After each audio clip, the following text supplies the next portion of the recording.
মাঠে মাঠে দোল খাচ্ছে পাকা ধান, যতদূর চোখ যায় উকি দেয় সোনালী ফসল। অধিকাংশ জমির ধান পেকে মো মো গন্ধ, তারপরেও সাহস করে কাস্তে নিয়ে মাঠে যেতে পারছেন না চাষিরা। প্রচুর গরম লাগে, এই জন্য এলে রাত্রের বেলা এলে ধান কাটি আসা, ধান রাত্রেবেলা কাইটা দিনের বেলা আসরের একেবারে শেষ বেলায় নেই। সূর্যের প্রখর তাপ থাকায় দিনের বেলায় ধান কাটতে পারছেন না অধিকাংশ চাষিরা, তাই রাতের চাঁদের আলোতে কাটতে হচ্ছে ধান।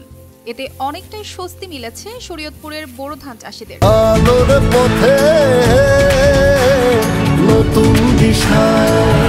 আমার পরিবাররা টিভিতে দেখছে ধান কাটতে যায়, দিনে তাপমাত্রায় কৃষকরা মারা যায়, তার জন্য আমার পরিবার দিনে কাজ করার জন্য সম্মতি না, তার জন্য আমি রাত্রে কাজ করতেছি।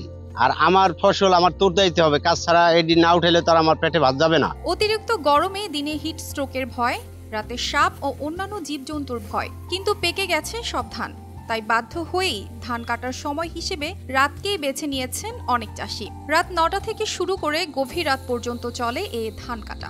এর আগে এমন দৃশ্য কখনো দেখেননি এলাকাবাসী। ওই দিনের বেলা মনে করেন যে রোদ্র, এর ভিতরে পরিশ্রম হয়, ঘাম পড়তে পড়তে মানুষ স্টাক করে অনেকে মারাও যায়, বুঝলেন। আমাদের এলাকায় বহুত মানুষ স্টাক করছে, এই ভয়ে আমরা এই রাত্রের বেলা খুব ঝুঁকি নিয়ে কাজ করতে আসছি। এদিকে গ্রীষ্মের প্রচন্ড খরতাপে অধিক টাকা দিয়েও মিলছে না ধান কাটার শ্রমিক, তাই বাধ্য হয়ে নিজের জমির ধান নিজেকেই কাটতে হচ্ছে, তাও আবার রাতে। অন্যদিকে সময় মতো ফসল ঘরে তুলতে না পারায় কালবৈশাখী ঝড়ে ফসলের ক্ষতির আশঙ্কা তাড়া করছে তাদের। এই বছর হলো রোদ বেশি, তো রোদের কারণে হলো গিয়া যে দিনের বেলা কেউ কাজ করতে চাইতেছে না, এই কারণে হলো রাতের বেলা যার জমি সেই ধান কাটতেছে। জেলার 6 উপজেলায় 25,526 হেক্টর জমিতে বোরো ধানের আবাদ হয়েছে। গত বছরের তুলনায় এবছর উৎপাদন বেড়েছে 336 হেক্টর জমিতে। এবছর বোরো উৎপাদনের লক্ষ্যমাত্রা ছিল 1,17,627 মেট্রিক টন। তবে চলমান প্রচন্ড তাপদাহে উৎপাদনে কিছুটা ব্যাঘাত ঘটবে বলে ধারণা জেলা কৃষি বিভাগের। তাদেরকে পর্যাপ্ত পরিমাণে পানি বা পানীয় জাতীয় খাবার বা স্যালাইন খাওয়ার জন্য আমরা তাদেরকে উদ্বুদ্ধ করতেছি, এবং যতটা পারবে যে কিছুক্ষণ পরপর 1 ঘন্টা বা 1.5 ঘন্টা পরপর যেন অন্তত একটু গাছের ছায়া বা যে কোনো ছায়া জায়গায় যেন তারা একটু রেস্ট নিতে পারে।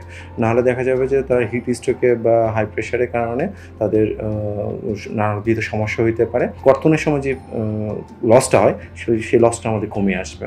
হিট স্ট্রোক এড়াতেই রাতে ধান কাটছেন কৃষকরা, তবে দ্রুত ধান কাটতে হারভেস্টার ব্যবহারের পরামর্শ কৃষি বিভাগের। তাপদাহটাকে স্কিপ করার জন্য তারা রাতের বেলা চাঁদের আলোতে ধান কাটতেছে, তাই সেক্ষেত্রে আমরা পরামর্শ দিচ্ছি যে আপনারা আমাদের যে কম্বাইন হারভেস্টার সরকার থেকে অনেকগুলো কম্বাইন হারভেস্টার দেওয়া হয়েছে, এই কম্বাইন হারভেস্টার যদি তারা ইউজ করে অল্প সময়তে তারা তো ধান কাটতেই পারবে, সাথে সাথে যেটা হচ্ছে একটা নিরাপদভাবে বা স্বাস্থ্য ঝুঁকি মুক্তভাবে তারা ধানটা সংগ্রহ করতে পারবে।